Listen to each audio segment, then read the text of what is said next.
Time now for your forewarned weather with Cedric Haynes. All right, happy Thursday, everyone. We're in the midst of a winter storm out there for you, so we want to get you caught up on the latest here. We've got winter storm warnings in effect for the Wasatch Mountains, western Uintas, the Wasatch Plateau, the Central Mountains, and the Southern Mountains, and for good reason. We're likely talking about 1 to 2 feet of snow in most of these mountains, with up to 3 feet potentially as you get especially towards the cottonwoods with this system. I also do want to let you know we've got some winter weather advisories. Now, this doesn't mean it's less of a storm. It just means less of an impact on the roadways. But you can see the Wasatch back. We've got the Bear River Valley under that winter weather advisory. The LaSalle and Abajo Mountains also under that winter weather advisory. And even some places in northern Arizona. So you know this thing is digging when it brings winter alerts down towards northern Arizona. All right, let's show you what's going on 411 radar, because we've got a lot of precipitation out there. We don't see this often, but from south to north across most of the I-15 corridor, we're seeing that precipitation filling in. And even where you see a little bit of a break here between Delta and Richfield, there's likely precipitation falling. The radar has a hard time shooting over the mountains in that area usually, but you get the idea. There's precipitation moving in from south to north, so it will just continue to fill in as we go throughout the rest of the day. But let's get you up here towards the north, and you can see again valley rain as expected here along the I-15 corridor from Ogden, Farmington over towards Salt Lake City, down towards Provo. We're seeing that snow coming down there in the Okra Mountains. And then notice Logan. Yeah, you're seeing some snow out of this system. It's been snowing there overnight and into this morning. And then, of course, we've got, that snow definitely coming down for our mountain locations here. Our friends from Park City over towards Morgan and down towards Heber City and Alta, all seeing that snow coming down, and it's coming down at a pretty good clip there across our mountains across the north.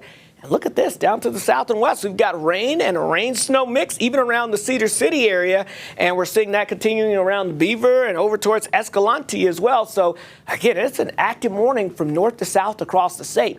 Now, this is just part one. Part one of the storm system is this cold front moving in from the west with that atmospheric river.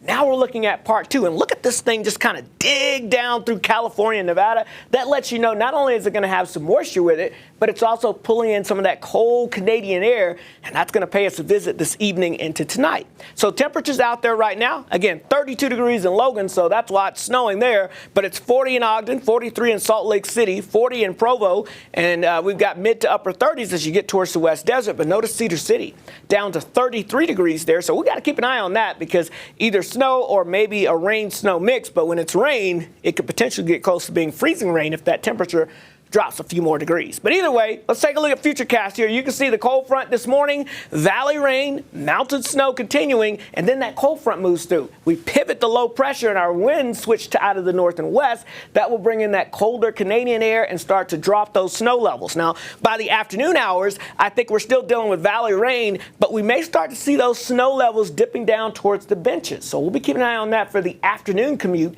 And then as we get into the evening hours, I think the snow levels drop all the way down to the valley floors, and then we'll just have off and on snow showers that will continue to make its way through the area as we get into your Friday morning and throughout at least the midday on Friday, before this slowly shifts to the south and we start to dry things out by Friday night into early Saturday. But yes, the potential of some valley snow arrives as we get towards late tonight into tomorrow morning. So as we look at the potential snowfall totals, again, we're talking 1 to 3 feet for most of our northern mountains here. The Wasatch back about 4 to 8 inches out of this system total, 1 to 4 inches for Cache Valley, and again, about a trace to 2 inches potentially, even for the Wasatch front. But again, most of that will fall potentially later this evening and tonight. So St. George, we're looking at rain likely, mid-50s for your temperature.